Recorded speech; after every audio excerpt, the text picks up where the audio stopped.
Satu pekan menjelang Hari Raya Natal dan Tahun Baru 2024, lalu lintas penyeberangan di Pelabuhan Merak diperkirakan akan mengalami peningkatan. Pengguna jasa yang hendak menyeberang ke Pulau Sumatera melalui Pelabuhan Merak, Banten. Pihak ASDP Indonesia Ferry Cabang Merak akan mengoperasikan sebanyak 7 dermaga yang terdiri dari 1 dermaga eksekutif dan 6 dermaga reguler. Untuk mengantisipasi terjadinya lonjakan kendaraan para penumpang di kantong parkir pelabuhan, PT ASDP Indonesia Ferry Cabang Merak juga turut menyiapkan sebanyak 63 unit kapal besar yang siap dioperasikan.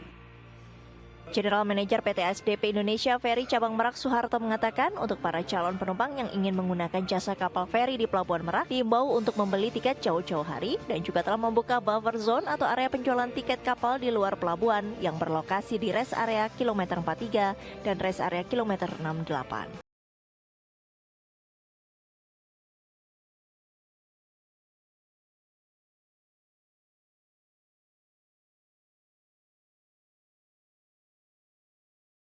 Berangkatan Terminal 1 Bandara Internasional Soekarno-Hatta, Tangerang, Banten.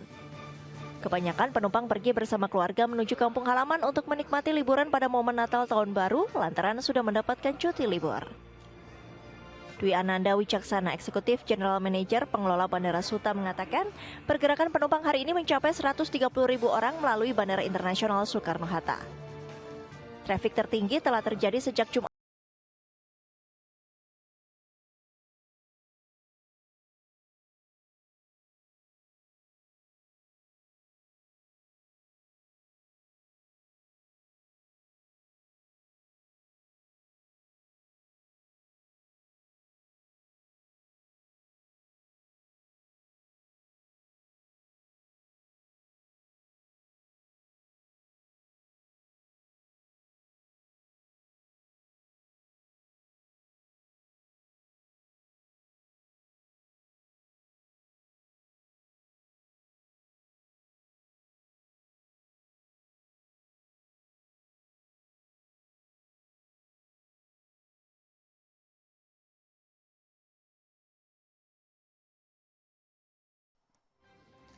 Assalamualaikum, selamat pagi pemirsa. Kembali berjumpa bersama saya Erlang Purbaya. Sebelum kita mulai aktivitas, saya akan menemani Anda melengkapi informasi di awal hari ini agar pagi Anda lebih berisi. Ini dia Cakrawala selengkapnya.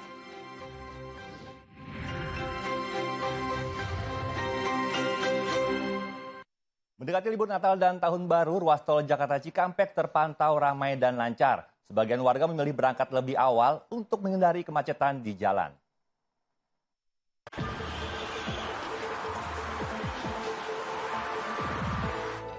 Inilah pantauan arus lalu lintas di ruas tol Jakarta Cikampek kilometer 57, wilayah Karawang, Jawa Barat. Ribuan kendaraan terus mengalir dari arah Jakarta menuju keluar Jakarta. Arus kendaraan dari arah Jabodetabek menuju wilayah Bandung, Cirebon, dan Jawa Timur tampak didominasi kendaraan pribadi. Mereka melengkapi diri dengan segala perbekalan mudiknya.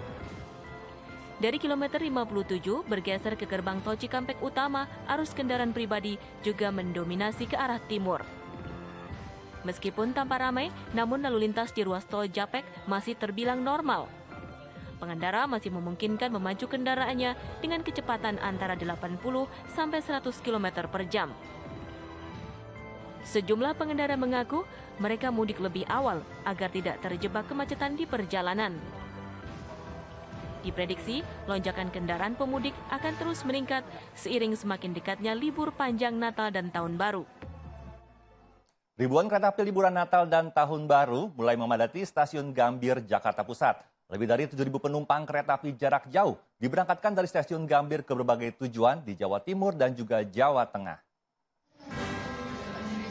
Kepadatan penumpang kereta api jarak jauh jelang libur Natal dan Tahun Baru sudah terlihat peningkatannya di stasiun Gambir, Jakarta Pusat. Para penumpang ini sengaja berangkat lebih awal melalui moda transportasi kereta karena alasan ketepatan waktu dan kenyamanan. Ada 7.851 penumpang kereta api dengan jurusan Surabaya, Malang, Solo, Yogyakarta, Semarang, dan Bandung hari ini diberangkatkan dari stasiun Gambir. PT KAI menyiapkan 63 perjalanan kereta api setiap harinya. PT KAI Daop 1 Jakarta telah menetapkan masa angkutan Natal 2023 dan Tahun Baru 2024 pada tanggal 21 Desember hingga 7 Januari 2024. PT Kereta Api Indonesia Daerah Operasi 1 Jakarta telah menunjukkan adanya kenaikan penjualan tiket kereta api yang signifikan dibandingkan hari-hari biasa menjelang Natal 2023 dan Tahun Baru 2024.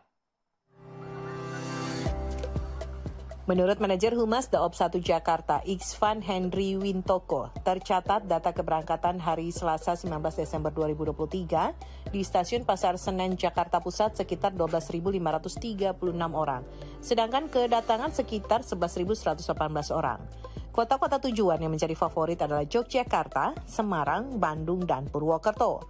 Diperkirakan puncak arus mudik Nataru pada 21, 22, 23, 24, dan 29 Desember 2023 mendatang dengan ketercapaian 67% hingga 97% untuk keberangkatan dari Stasiun Gambir dan Stasiun Pasar Senen. PT KAI Daop 1 menyediakan kapasitas kereta api reguler dan kereta api tambahan. Tambahan kereta api sekitar kurang lebih 3 atau 4 perjalanan dari Stasiun Pasar Senen dan 7 hingga 8 perjalanan dari Stasiun Gambir. Kapasitas yang disediakan oleh PT KAI Daop 1 sampai dengan 18 hari, mulai dari tanggal 21 Desember sampai dengan tanggal 7 Januari 2027 itu kami sediakan untuk kereta api reguler dan kereta api tambahan berjumlah sekitar 754.532 seat atau rata-rata perharinya sekitar 41.918 seat. Menjelang puncak arus mudik Nataru, PT KAI telah melakukan cek kesiapan prasarana serta menambahkan petugas lapangan. Iksvan mengimbau pelanggan yang akan berpergian untuk tidak membawa barang bawaan yang berlebih, senjata tajam, senjata api, makanan berbau menyengat, dan tidak menggunakan perhiasan berlebih untuk kelancaran dan kenyamanan selama perjalanan menggunakan jasa angkutan kereta api. Menjelang debat perdana calon wakil presiden, 3 kubu mengaku calon pilihannya siap untuk memberikan penampilan terbaiknya. Ketiga calon wakil presiden dinilai memiliki kekuatan dan pengetahuan tentang materi debat di bidang ekonomi yang akan digelar Jumat besok. Berikut berita selengkapnya di Pemilu Terkini.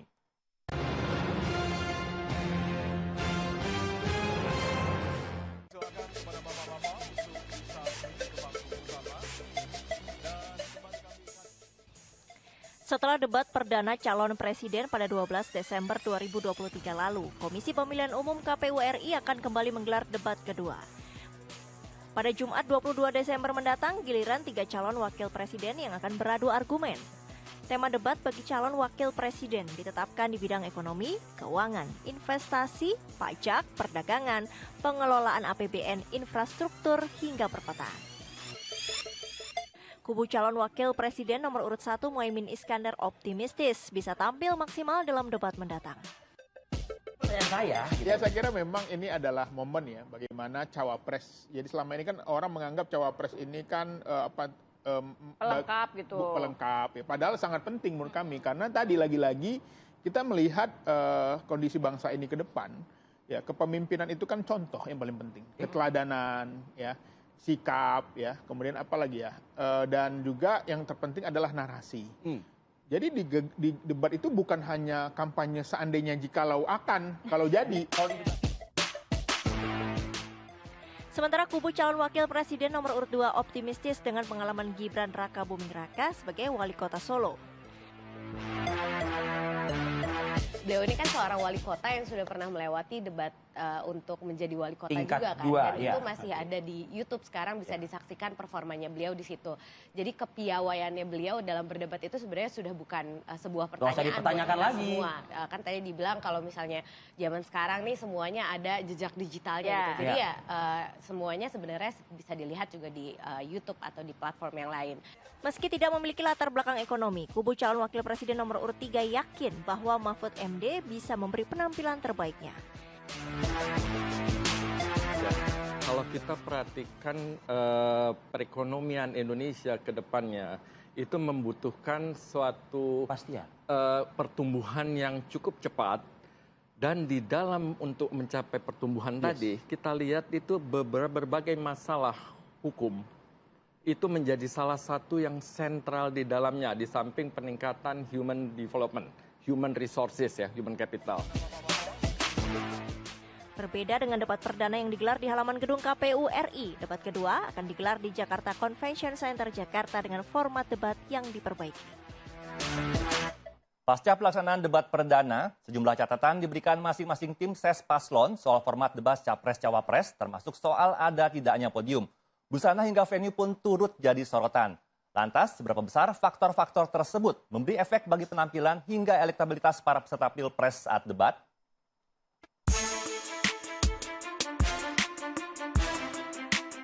Debat perdana Capres usai digelar pada Selasa 12 Desember 2023 lalu di halaman gedung Komisi Pemilihan Umum KPU Jakarta. Debat yang menjadi salah satu wadah peserta Pilpres untuk memaparkan visi misi ini pun dinilai sukses kendati menyisakan sejumlah catatan. Selain pernyataan saling sanggah para kandidat yang ramai digunjingkan publik, gaya busana para capres pun turut jadi sorotan. Mereka mengenakan busana yang berbeda-beda. Pasangan Capres-Cawapres nomor urut 1 Anies Baswedan Muhaimin Iskandar kompak memakai setelan jas hitam dan berpeci. Sementara pasangan nomor urut 2 Prabowo Subianto Gibran Raka Buming Raka mengenakan kemeja biru muda yang sudah menjadi ciri khas pasangan tersebut. Di sisi lain, pasangan nomor urut 3 Ganjar Pranowo dan Mahfud MD cukup mencuri perhatian dengan kemeja putih bertuliskan satset dan tas-tas. Tak hanya gaya busana, rupanya tidak adanya podium saat debat Capres menjadi catatan tersendiri. Sekjen PDI Perjuangan Hasto Kristianto bahkan mengusulkan untuk debat Capres dan Cawapres berikutnya menggunakan podium demi menambah wibawa para kandidat. Ya, formatnya sangat baik, hanya saja ini kan debat presiden, sehingga juga sebaiknya dilengkapi dengan podium, sehingga tampilannya menampilkan kewibawaan sebagai calon-calon pemimpin kita yang saat ini sedang berkontestasi, menyampaikan ide dan gagasan untuk seluruh rakyat Indonesia dan juga masyarakat dunia. Pernyataan Hasto pun mendapat respon dari Timnas Amin dan TKN Prabowo Gibran. Ya, bagi kami sebenarnya pakai podium atau tidak pakai podium, apa yang sudah dilakukan oleh KPU sudah cukup bagus. Bagi kami yang penting itu materi dan durasi waktu. Yang kami soroti tentu sesungguhnya itu temanya terlalu besar, jadi tidak fokus. Kita harus punya tradisi untuk menulis apa yang disampaikan, menanggapi apa yang disampaikan, begitu ya. Apalagi kan memang dalam konteks debat ini kan kita ingin sebetulnya adalah lebih memperdalam visi misi dari masing-masing calon presiden, gitu ya. Lantas krusialkah faktor-faktor gaya busana, pemakaian podium hingga venue memberi pengaruh pada penampilan dan elektabilitas para kandidat saat debat? Sebetulnya yang kita lihat adalah esensi, substansi, dan benar-benar istilahnya gagasan yang ada di kepala para calon presiden tersebut. Itu nomor satu. Tetapi perlu dilihat juga bahwa masyarakat kita itu banyak melihat sesuatu itu memang sayangnya banyak di permukaan. Buktinya apa? Buktinya kalau dianggap bahwa kalau orang misalnya di depan, itu apakah kita bicara dengan cara dia menyampaikan, apakah gimmick yang ditampilkan, itu bisa kemudian membuat suara itu bisa jadi agak berubah geser gitu loh. Calon Presiden nomor urut 1 Anies Baswedan terus menyuarakan perubahan saat menyapa pendukungnya di Lombok, Nusa Tenggara Barat. Anies melakukan serangkaian safari politik seperti orasi di depan relawan dan pendukungnya, serta mengunjungi pondok pesantren.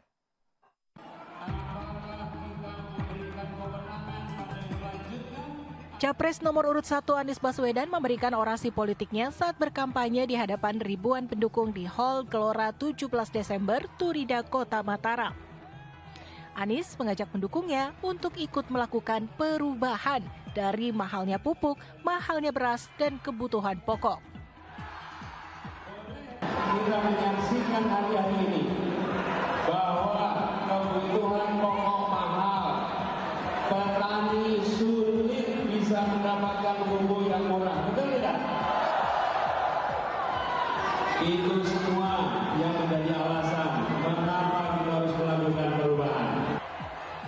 Di hadapan pendukungnya dan relawan serta kader partai pengusung dan pendukung, Capres nomor urut 1 Anies Baswedan menyerukan perubahan.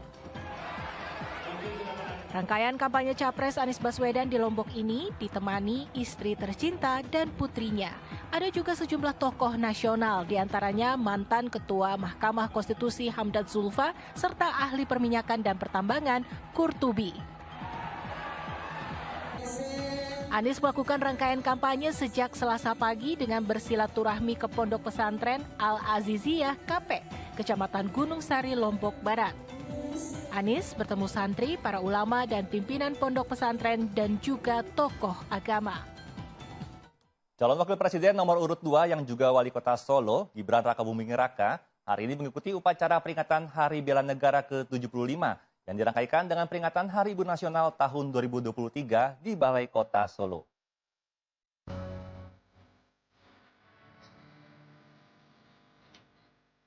Calon Presiden nomor urut 2 Prabowo Subianto menghadiri acara makan siang bersama Menteri BUMN Erick Thohir dan sejumlah pemimpin bisnis muda, influencer, penyanyi, pegiat ekonomi dan kesehatan, juga konten kreator di kawasan Senayan, Jakarta hari Senin kemarin.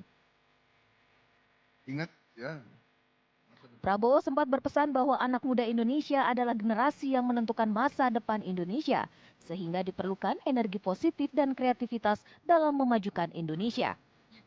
Dalam kesempatan yang sama, Prabowo juga berbagi salah satu filosofi hidupnya tentang membantu orang lain kepada sejumlah pemimpin bisnis muda yang hadir. Saya punya filosofi begini, filosofi saya dari kecil. Kalau Anda tidak bisa bantu banyak orang, bantulah beberapa orang. Kalau Anda beberapa orang pun tidak bisa bantu, bantulah satu orang. Kalau satu orang pun Anda tidak bisa bantu, minimal jangan menyulitkan, menyusahkan, apalagi menyakiti orang lain. Sementara itu, calon wakil presiden nomor urut 2 yang juga wali kota Solo, Gibran Rakabuming Raka, memulai kegiatan hari ini dengan mengikuti upacara peringatan Hari Bela Negara dan Hari Ibu dengan mengenakan kostum tradisional Jawa didampingi sang istri Selvi Ananda. Calon Presiden Ganjar Pranowo menikmati durian bersama warga saat berkunjung ke sentra durian Desa Wilayu di Wonosobo, Jawa Tengah. Sementara calon wakil presiden Mahfud MD mengadakan pertemuan dengan Ketua Umum Persekutuan Gereja Indonesia sebagai Menko Polhukam.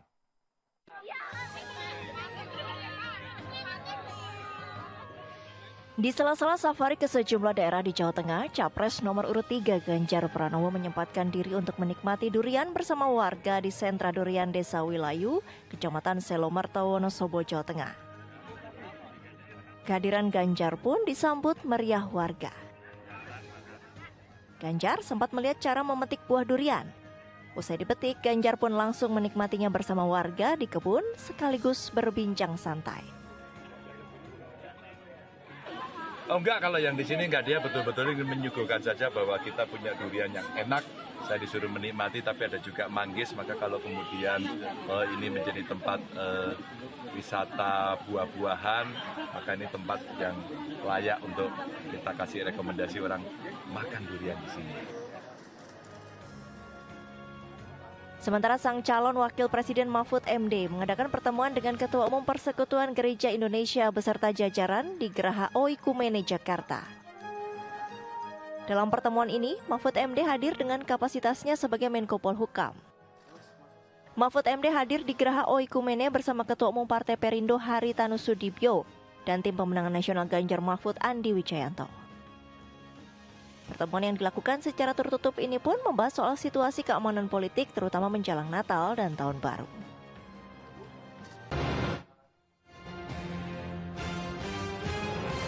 Masih tingginya harga cabai di pasaran membuat operasi pasar cabai murah yang digelar di Sperindak Kabupaten Tangerang, Banten Selasa pagi diwarnai kericuhan.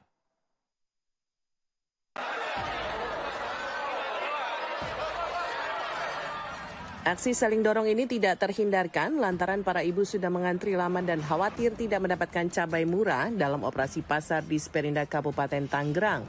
Bahkan beberapa ibu terjepit dan nyaris jatuh setelah terdorong karena berdesakan. Kericuhan mereda setelah petugas meminta warga untuk tertib. Meski harus rela berdesakan dan mengantri berjam-jam, warga mengaku senang akhirnya bisa mendapatkan cabai murah di tengah melambungnya harga cabai di pasaran. Dalam operasi pasar ini, 1 kg cabai rawit merah dijual Rp50.000 per kilogram. Sementara cabai merah keriting Rp30.000 per kilogramnya. Operasi pasar di Sperinda Kabupaten Tangerang menyediakan 200 kg cabai rawit merah dan 200 kg cabai merah keriting. Selain untuk mendorong stabilisasi pasokan dan harga cabai di pasaran, operasi pasar cabai murah ini juga digelar untuk menekan inflasi di Kabupaten Tangerang. Sesaat lagi Gunung Kidul memiliki bendungan sungai di bawah tanah, satu-satunya yang ada di dunia. Jangan kemana-mana, tetap di Cakrawala.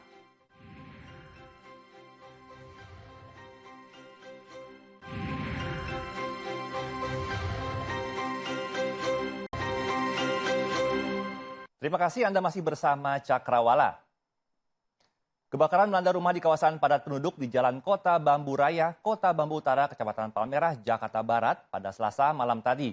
Padatnya lokasi kejadian membuat api sulit dipadamkan.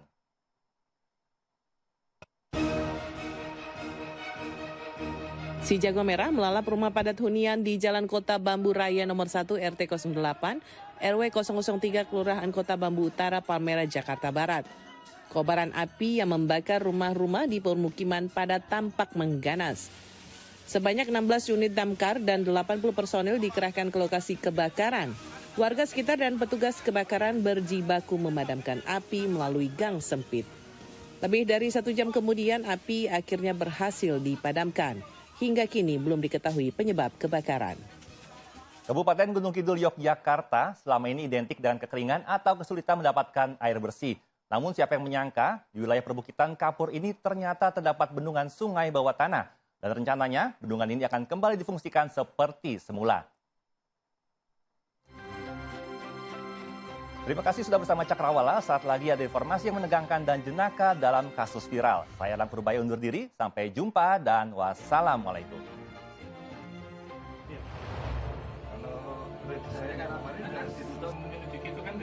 Bendungan Sungai Bawah Tanah Bribin 2 yang terletak di Dusun Sindon, Kelurahan Dadapayu, Kapanewon, Semanu, Gunung Kidul, Yogyakarta akan dioperasikan kembali. Untuk melakukan redesain revitalisasi, Kabupaten Gunung Kidul akan bekerja sama dengan Balai Besar Wilayah Sungai Serayu Opak dan Kementerian PUPR. Untuk mengembalikan fungsi Bendungan Sungai Bawah Tanah Bribin 2 ini dibutuhkan anggaran hingga 40 miliar rupiah lebih. Dan kemarin sudah saya sampaikan juga di Kementerian PUPR, saat sekarang sedang dibuat master plan-nya untuk ke depan nanti akan diperbaiki. Di sana debit airnya sangat besar, mungkin di atas 300 atau 500 liter per detik. Nah, itu nanti yang akan diangkat kembali. Bendungan Bribin 2 ternyata merupakan satu-satunya bendung bawah tanah yang ada di dunia. Proyek besar ini merupakan hasil kerjasama antara Universitas Karlsruhe Jerman dengan pemerintah Indonesia dan pengerjaannya mulai tahun 2004 sampai 2008. Namun saat dilandai badai cempaka tahun 2017, bendungan sungai bawah tanah ini tidak lagi bisa beroperasi karena peralatan yang ada di dalamnya rusak parah. Bendungan Sungai Bawah Tanah Bribin 2 memiliki debit 500 liter per detik dan mampu memenuhi kebutuhan air bersih masyarakat di 3 Kapanewon, yakni Kapanewon Girisubo, Rongkop, dan Kapanewon Semanu.